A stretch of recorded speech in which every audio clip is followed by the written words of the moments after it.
Regardless, the important criteria is if testing has expanded enough to gauge in a true count the virus penetration in Tulsa. We want to know that hospitals have enough PPE because when people come together, there's a possibility of another surge or another peak. When we begin gathering again, we will see that surge, and we want to make sure hospitals can address this issue without being overwhelmed. We will continue aggressive contact tracing measures here at the health department, but again, as numbers increase, we will look at how we're going to continue to manage that. I have no doubt that Tulsa and our state will survive this crisis. I would rather look back at our actions today as being overcautious and being criticized for that than relaxing these restricted measures too soon. The last thing we need to see is more people getting sick in Tulsa County, and more importantly, we don't want to see any more deaths in Tulsa County. I do know everyone is anxious about opening back up, but let's resist that temptation. We're doing things the right way here. If we continue restrictions, this will last less than if we open things up too soon. We truly appreciate everyone's patience. We are pulling through this, and we are going to get through this. So that being said, I would like to introduce at this time Mayor Bynum. Thank you, Dr. Dart. Please stand by.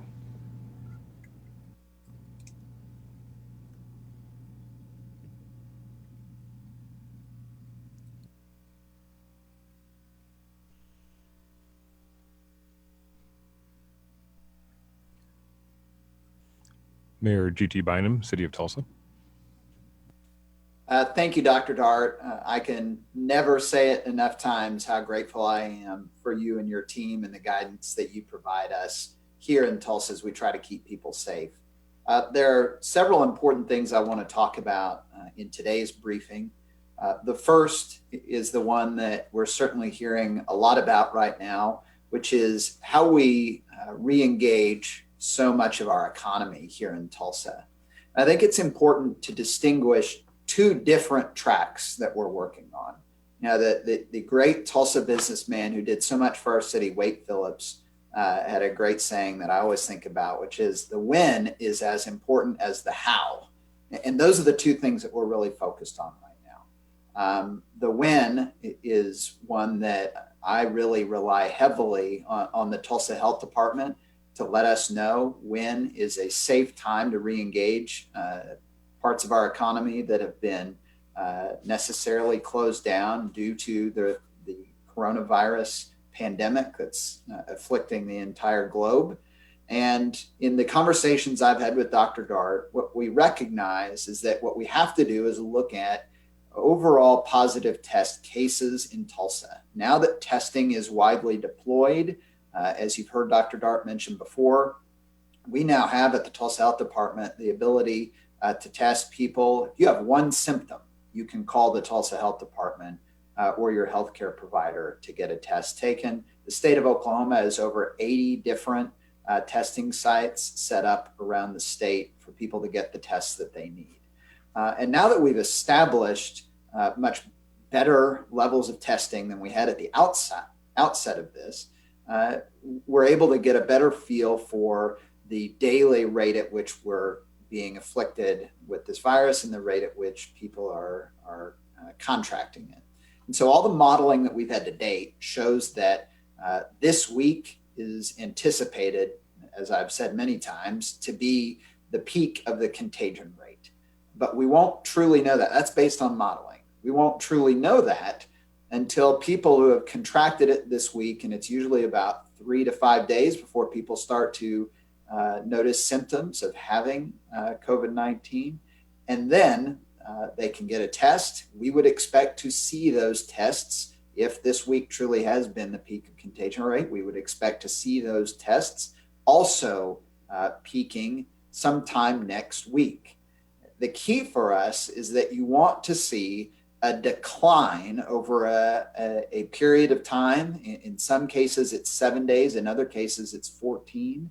But you want to see, at the very least, 7 days of declining daily positive tests in a community.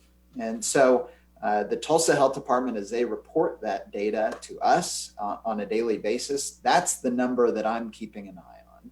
And in conversations with Dr. Dart and looking at the data that's out there from Centers for Disease Control and others, what you really want to identify is, one, do you have that that steady decline in positive tests? And then 2, does your hospital system have the capacity to handle the number of hospitalizations that you're seeing? And if you have both of those cases, that kind of answers a lot of your when question as to when we could start to roll back some of the social distancing practices that we've had to put in place in our community over the last month. Now, the other big aspect of this, though, is the how. And I don't want anyone to have the assumption that we go and flip a switch and everything is the way it was in February. I've not heard any public health professional suggest that that's what ought to be done. I haven't heard the governor suggest that. I haven't heard the president suggest that, contrary to what seems to be interpreted by a lot of their statements. But what I do hear a lot of people talking about, and what we will do here in Tulsa, is a phased approach. And that is a way of cautiously proceeding with reopening aspects of our economy that have been shuttered, but not necessarily reopening them the same way that they were in February. There are modifications that need to be made to make them safer for people. And I'm very grateful for people like Elliot Nelson, who's helping me identify ways that we can do that with restaurants in Tulsa, people like Marilyn Iloff, who's helping me identify ways that we can do that with salons. Anna America, our parks director, is helping with a lot of park aspects and public recreation aspects. And so we're talking with business leaders and community leaders here in Tulsa about what those modifications look like when the health department has given us the go-ahead to start rolling things back. Any of those modifications, I'm also going to want the health department to review and make sure that they tell us that these are the things that can keep people safe. And I think it's very important for people to understand that this is as much about public confidence as anything else. The governor could lift every order tomorrow. I could do the same. But if Tulsans don't feel safe to go to businesses around our community because they think that things were just opened up willy-nilly without any acknowledgement that there's still a virus that most people in our community aren't immune to, then they're not going to go and shop. They're not going to utilize restaurants and retail facilities unless they know that the proper steps have been put in place to make those places safe for all of us to use.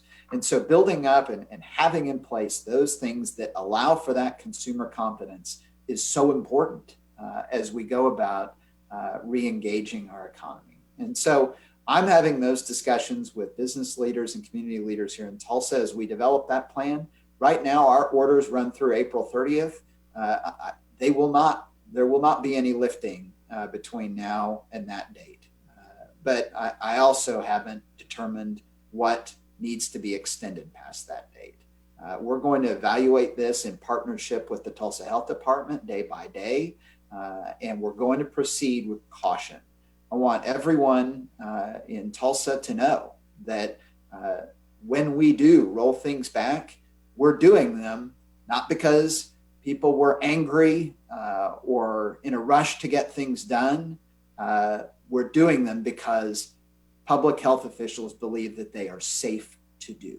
And that's the only time that we're going to move forward on that front. So that's the first one. I just wanted everyone to understand, what our overall planning is based around. And my expectation would be that as we have those individual plans for things to do, and as we're tracking and getting nearer to a time when we believe that we can re-engage those aspects of our economy, you'll certainly hear about those at these briefings. The second update I have for people today is around the city of Tulsa itself and the city government. There are two great indicators that show what we can expect from a sales tax generation standpoint. And that's regional employment.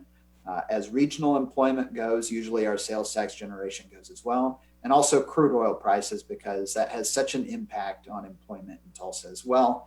And so as those rise, usually our economy does better and our sales tax generation does better. And as many of you know, we're the only state in the country that forces cities to be heavily reliant on sales tax. It's the only tax that we're able to utilize for operations. We do not, cities in Oklahoma can't use property tax. So that makes us overly reliant on sales tax. And so what we see right now is an unprecedented spike in unemployment rates nationally, and we see crude oil prices in the tank at the moment. And those two phenomenon have us very concerned about revenue generation for the city government in Tulsa.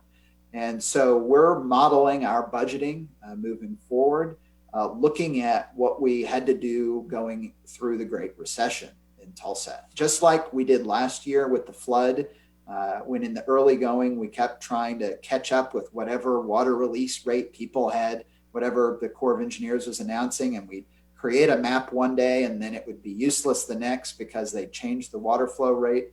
We finally decided we're going to prepare for the worst case scenario, and that was the 86 flood. And we gave everybody maps and everybody prepared for that, and we did just fine.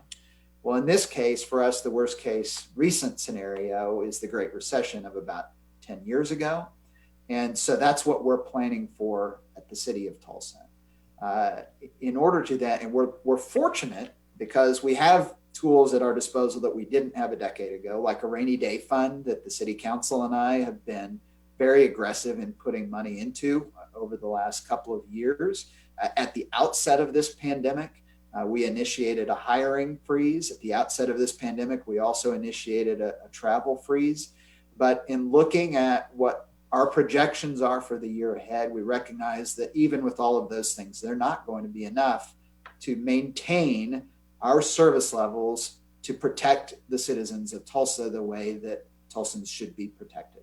And so we've made a very difficult decision, but a necessary one, I believe, that we will initiate half-day furlough days every single week, beginning on May 3rd.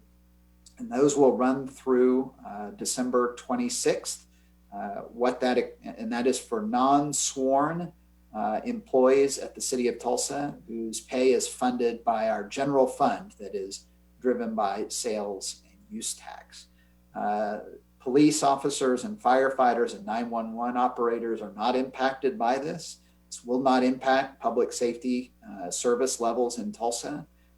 This also will not impact those employees who are funded through utility rate payments. But for those of us who work for the city of Tulsa, who are reliant on sales tax for our pay, we will be taking the equivalent of a 10% pay cut over the next several months going into December.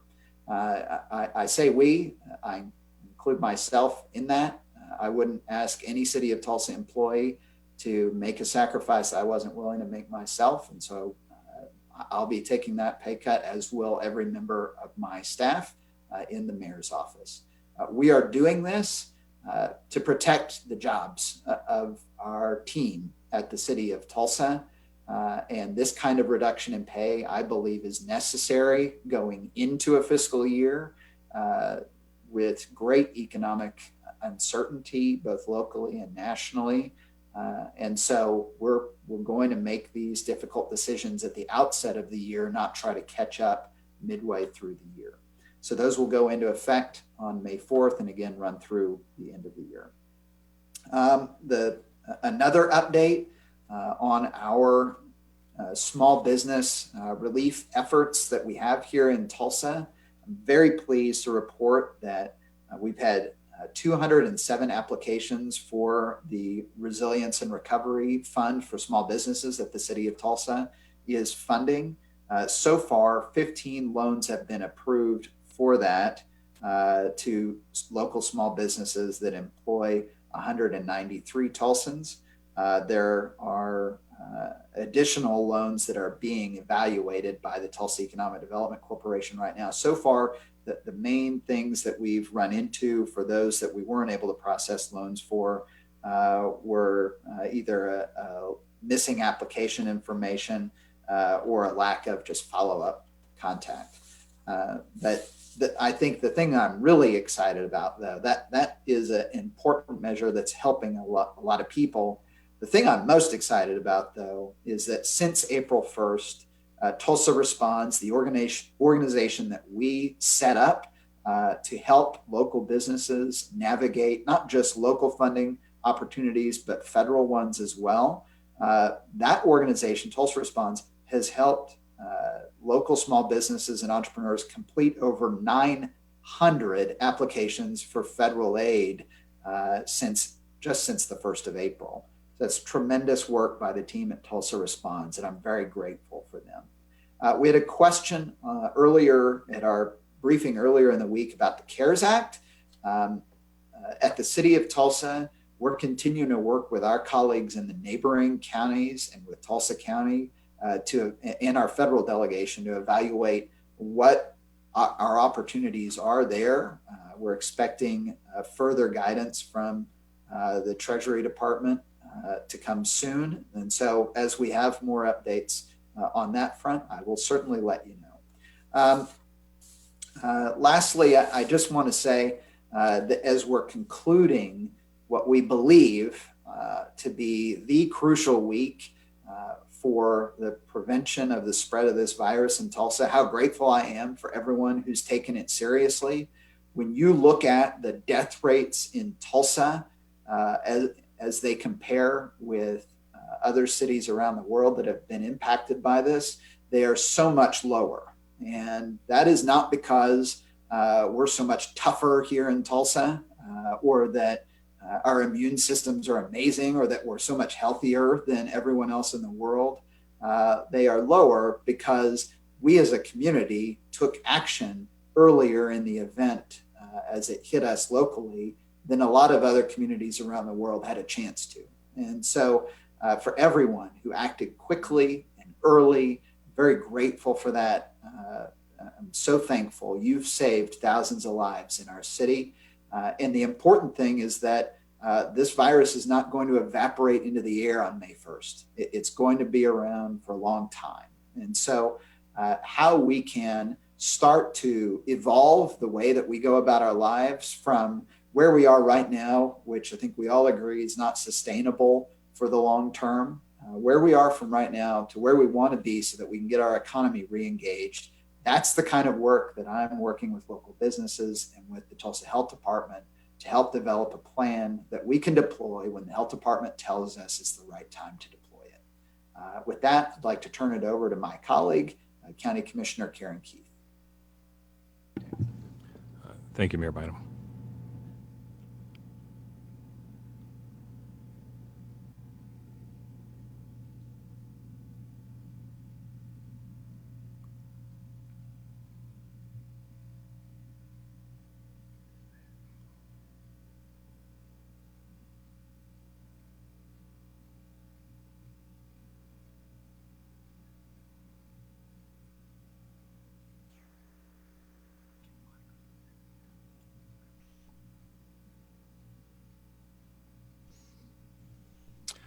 Sorry, we have seemed to have some difficulties with Karen's connection, so we're going to move to Mental Health Association of Oklahoma, Mike Brose. Yes, thank you so much. I want to just, on behalf of the citizens of Tulsa and the county, I'd like to just thank Mayor Bynum, Commissioner Keith, Dr. Dart with the City County Health Department for your leadership on this. As a citizen, your information, your leadership is invaluable to us as a community. And as the mayor just said, I think this community coming together in the way that we have and working together and acting quickly will help us as we move through this and do it as quickly and as prudently as possible. For our viewers, listeners, I think it's important. We've talked so much about universal health precautions. Hand washing, social distancing, all the other safety, personal protection equipment, the use of masks. We've all done so much about that, and that is going to continue to be critically important. With that said, I appreciate the invitation to be on this press conference with the recognition that our mental health and our promotion of universal mental health precautions, that we need to make sure that all of ourselves, that we're caring for ourselves physically, but also mentally and emotionally as we work our way through this crisis. It is very stressful. There's a lot of, we all have experience of anxiety. We're all having issues of some sleep disturbance and anxiety about our economic well-being. Those are understandable and to be fully expected. Universal mental health precautions. It's about right now about good nutrition, maintaining good nutrition, trying our very best to maintain our sleep and rest habits. So we're getting adequate rest, we're getting adequate sleep, and also that we're getting exercise. And again, many of us are used to exercising out into our parks, out in our communities and health clubs. That's been limited to some extent. Many of us are now having to transition into using exercise as a way to help us manage our anxiety and our stress and our worry at home. And so again, exercise, nutrition, rest, encourage people to do that. Now, beyond that, there are, prior to COVID-19, this crisis pandemic, many of our community have ongoing, regular, chronic mental health conditions that they have been involved in treatment. I want to reassure those families in that community that the community mental health center system continues to be open.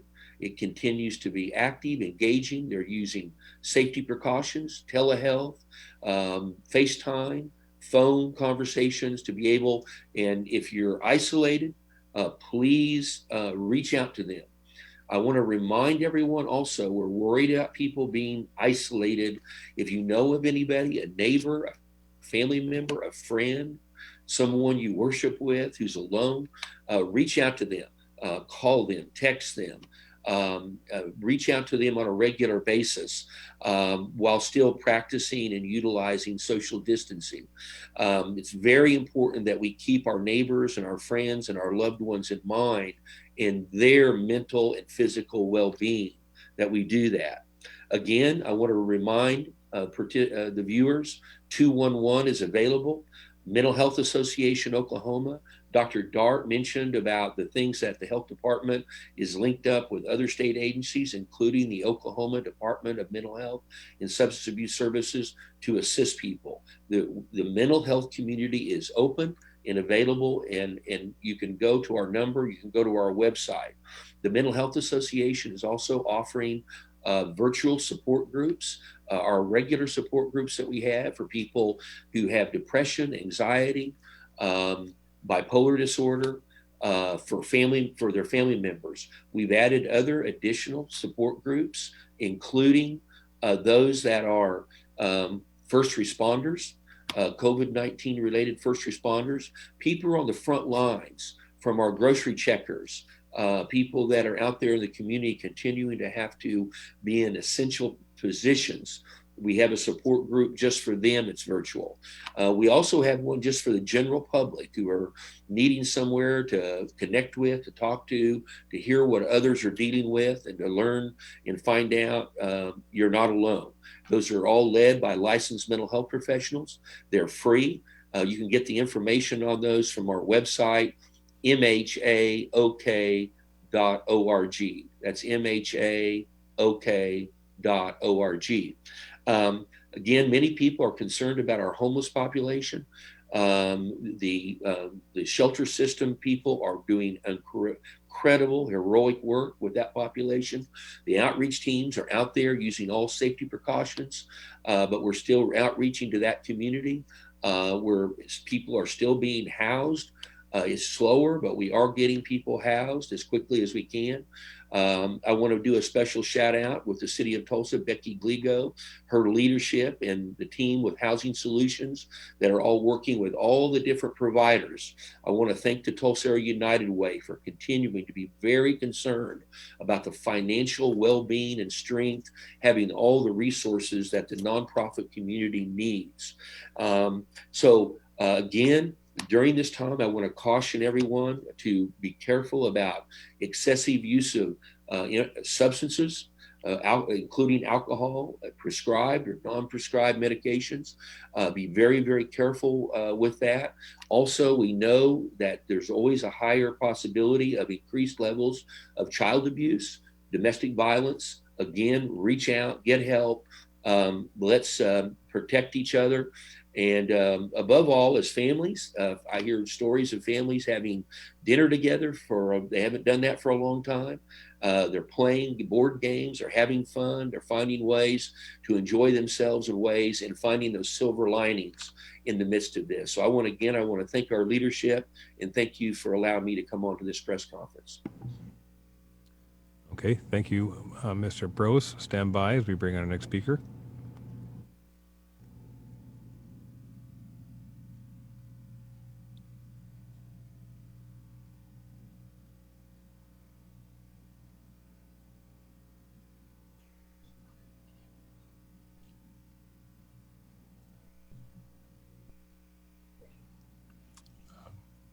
Tulsa County Commissioner Karen Keith. Hey, Mike Brose, thank you so much for all your work in these areas because it's absolutely critical at this time. And I know you're helping a lot of folks out. So I just want to give you a shout out and thank you. So on some good information for you to know that in order to help local governments cope with expenditures incurred during this COVID-19 pandemic, the federal government will begin distribution of funds starting next week. Each state will get an allocation based on their population, and then based on that calculation, Oklahoma is going to receive about $1.5 billion. Cities and counties in Oklahoma with a population over 500,000 are eligible to receive funding directly from the Department of Treasury. Now in Oklahoma, Tulsa and Oklahoma counties are the only two eligible counties, and Oklahoma City is the only eligible city. The rest of the counties and cities in Oklahoma will be eligible to share in the state's allocation, but Tulsa County will be looking at all expenses within the county. Now, these funds are to cover COVID-19 related expenses between March 1st and December 30th. So once the funds are received, they can only be used to pay for expenditures over current budget levels incurred due to public health emergency, and also for mitigating the impacts of COVID-19 in the immediate future. Yesterday, Commissioner Ron Peters completed the certification needed for participation by Tulsa County. So that's good news. Now, Tulsa County Court Services continues to staff the daily bond docket, including the weekends, to give judges the pertinent information they need about inmates booked into the county jail. The staff follows specific instructions for safety and social distancing so that when defendants are released on a court order, they can be sent home as quickly and safely as possible. Now, as Michael was talking about the homeless, the Archer corridor near the jail continues to be overcrowded with the homeless population. Some 55 men will be moved into the old juvenile building over McGilcrease beginning Monday. And during the day, others will be transported there for meals and access to telemedicine. In addition, a lease is being worked out for a 72-room hotel that will also begin to accommodate some of the most vulnerable citizens. And I would also like to thank Becky Gligo for heading up a lot of these efforts to help this population. Now, fortunately, we are not reporting any COVID cases in this population so far, and that also remains the case with the Tulsa County Jail. And kudos to the Tulsa Housing Authority. THA is waiving rent payments for April and May at its 17 properties in Tulsa. THA is hoping this will allow their tenants to move money into groceries and other necessities. And I want to close with a shout out to our suburban communities and thank them for their efforts to keep this pandemic in check. I know the mayor is reaching out to our area city managers in an effort to help us all work on a plan to reopen at a pace that does not make us vulnerable to increasing the spread and starting this process all over again. There is a great deal of cooperation between governing authorities. By working together, we can have far better outcomes in the long run.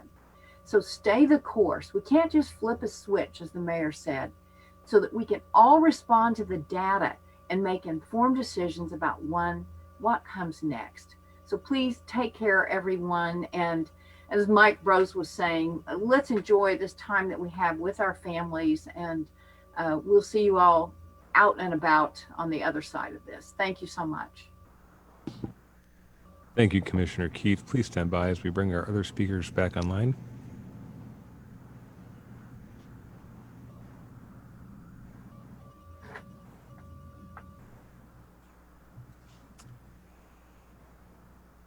Okay, with everybody back, we'll now take questions from the press. Our first question is for Dr. Dart from Channel 6. Can you describe the contact tracing process and a rough estimate of how many of Tulsa confirmed cases show indications they've transmitted to others? So when we get the report, and by law, COVID-19 is reported to the state then turns around and sends that report to Tulsa Health Department. We reach out and contact every individual who has tested positive. And we find out that on average, each individual has as many as 35, 36, or 7 contacts. So, and in this, we don't just talk to patients once, because it takes a while for people to remember where they were in this 2-week period. So it's anywhere from 3 to 4 conversations with each individual patient. And so while we identify people who might have been possibly exposed to a COVID-19 patient, to say definitively how many people have had disease from that, we know that we've got 390 cases. We know that the vast majority of those are community acquired and not any other reason for them to be exposed. So anybody now who has COVID-19 is a possible source for transmission, which is why we're really vigilant about getting to that individual quickly and ensuring that they continue to quarantine, and then tracking those individuals they've been around, so that there's no spread from those potential patients as well. Okay, from Fox 23 for Dr. Dart. Some people who are insured and or able to pay a small fee are willing to do so in order to get access to your tests. Would THD open up testing to these folks willing to pay for a test?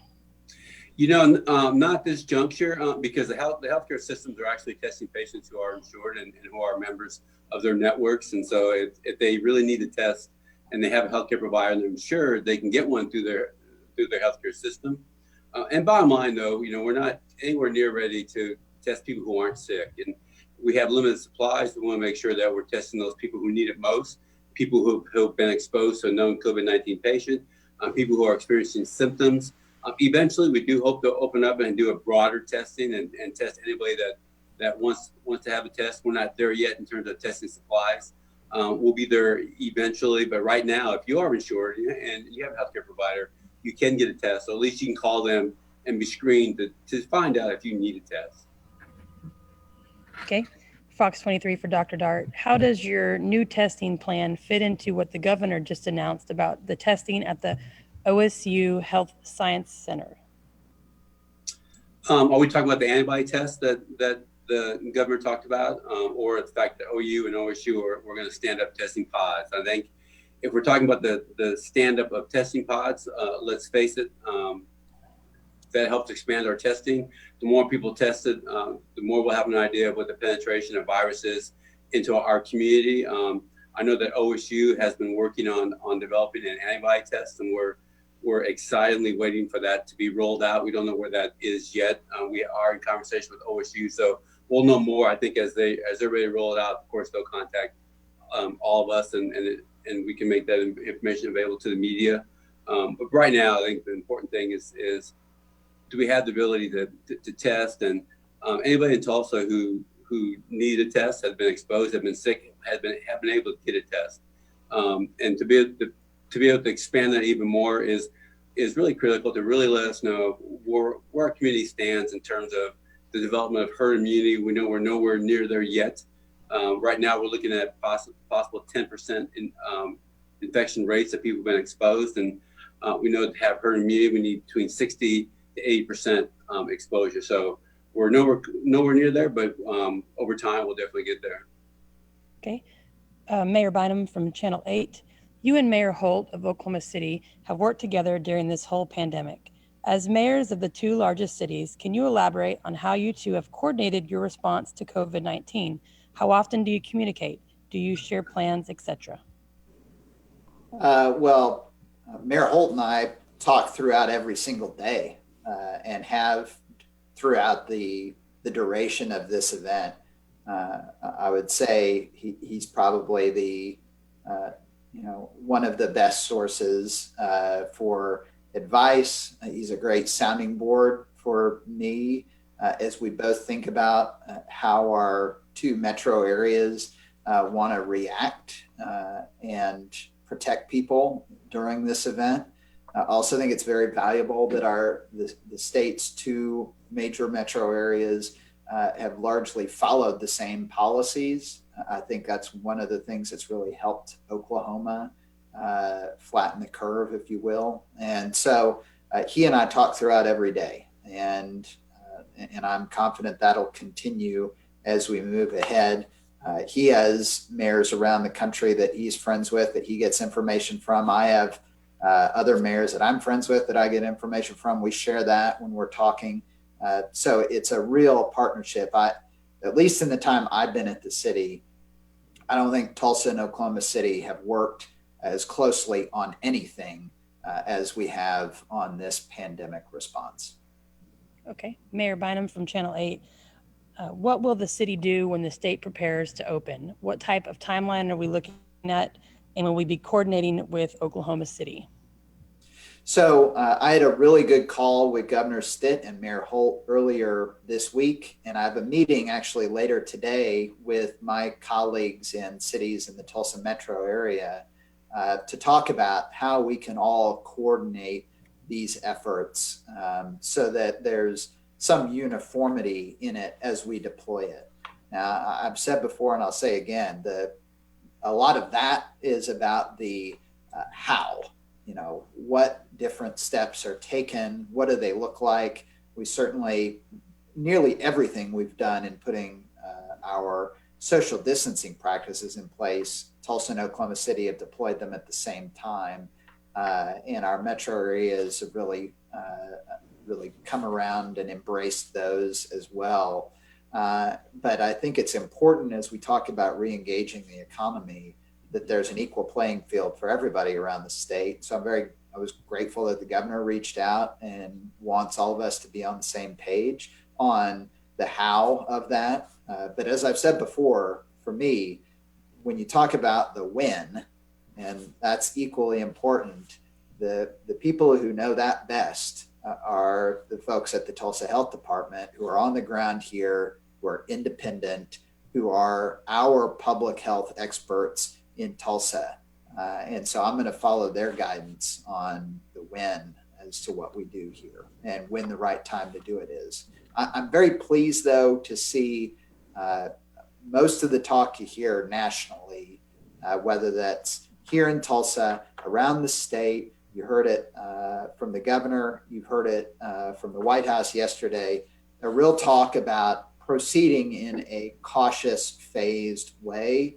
I think that's so important to make sure that the lives that we've saved here in Tulsa in the last 4 to 6 weeks by implementing our social distancing practices early, that we don't squander that by moving too rashly without proceeding with caution. So I'm grateful to hear that there seems to be a consensus at all levels of government on the need to do that.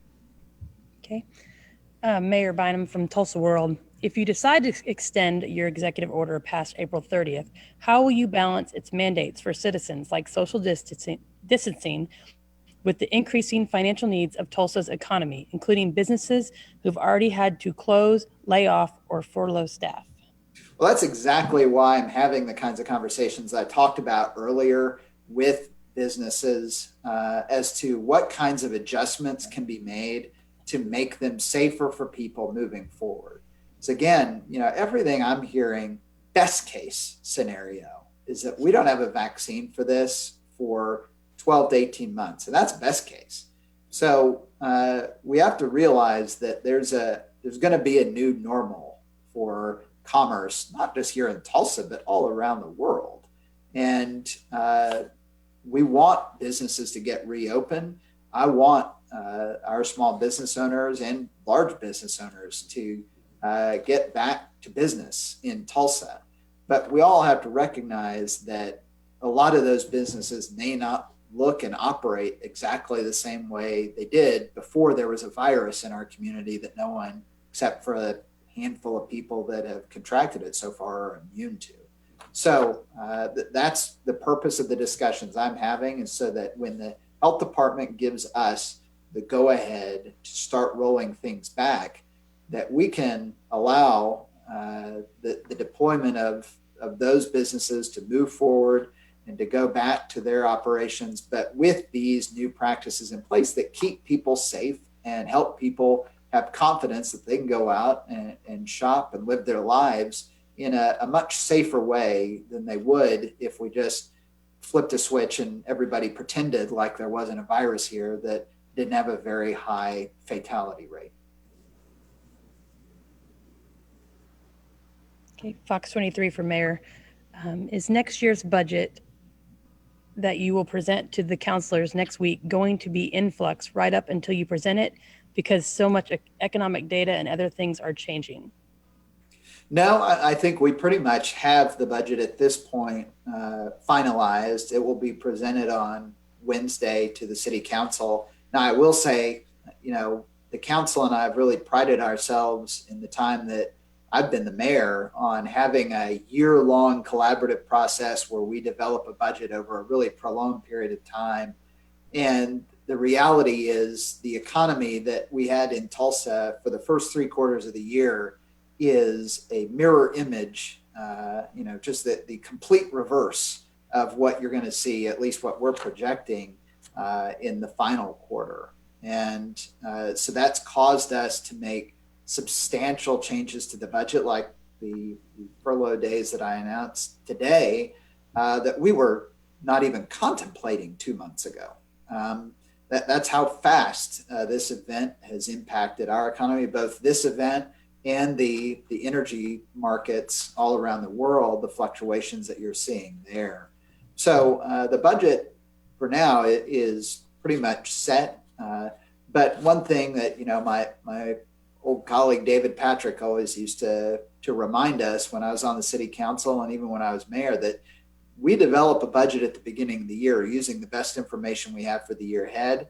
And as we go through the year, we reserve the right to amend it and revise it based on the financial realities that we're seeing as the year goes along.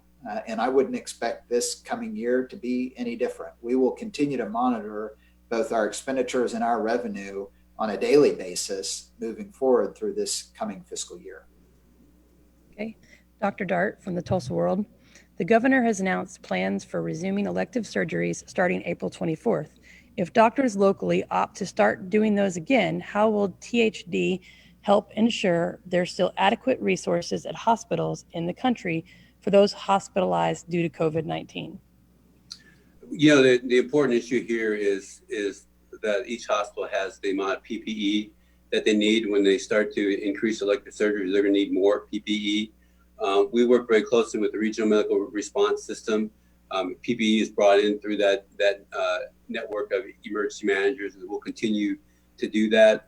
We are seeing an increase in the volume of resources and supplies. At the same time, it's not just PPE. It's ensuring that we have the ability to do expanded testing. And it's also, as we said previously, it's important that each hospital understands their surge capacity and their ability to meet surge when we start to see peaks start to rise again once people start to come together. So All those things, it's not just a one variable issue. It's fairly complicated. It's really interconnected. And so all these moving parts, just really paying attention to those issues and making sure that we don't miss any of the variables that we set as criteria. Okay. Fox 23 from Mike Bros.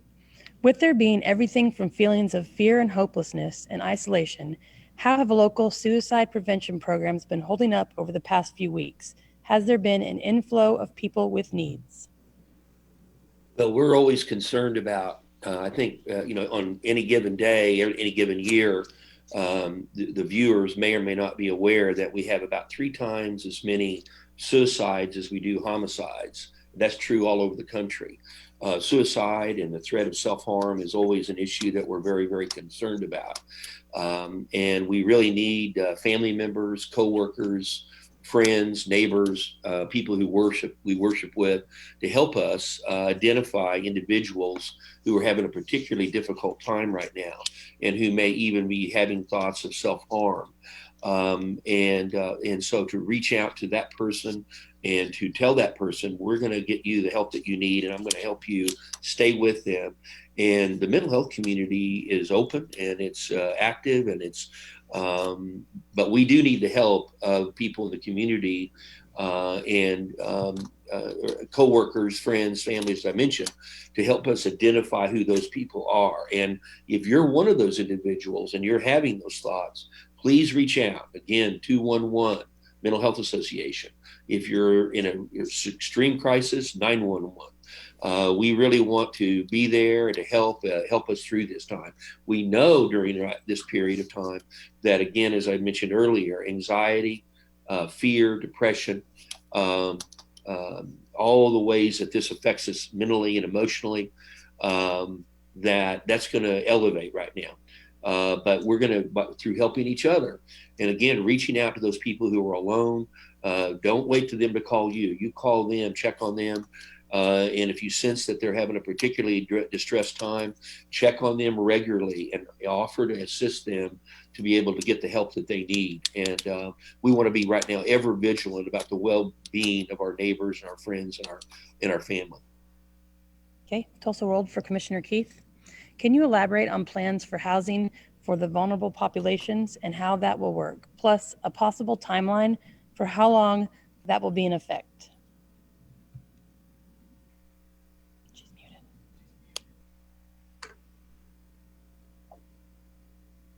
Commissioner, your mic is muted. Little city-county collaboration there. I appreciate that. And again, a shout out to Becky Gligo for helping get this thing to stand up. The juvenile center, the county kind of handed the keys over to this group, and today they're actually training folks to be able to go in and help manage that population when they move in next Monday. So we'll have 50 folks moving in that are currently housed at the Salvation Army, and then they'll actually be spending the nights there. But during the day, they'll be bringing some of that population that if you drive through that corridor, there are a lot of people just sitting outside and hanging out together and get meals and some telemedicine. There'll be some wraparound services that are important for that population. So boy, kudos to everybody who's had a hand in making that happen. And anyway, that's kind of the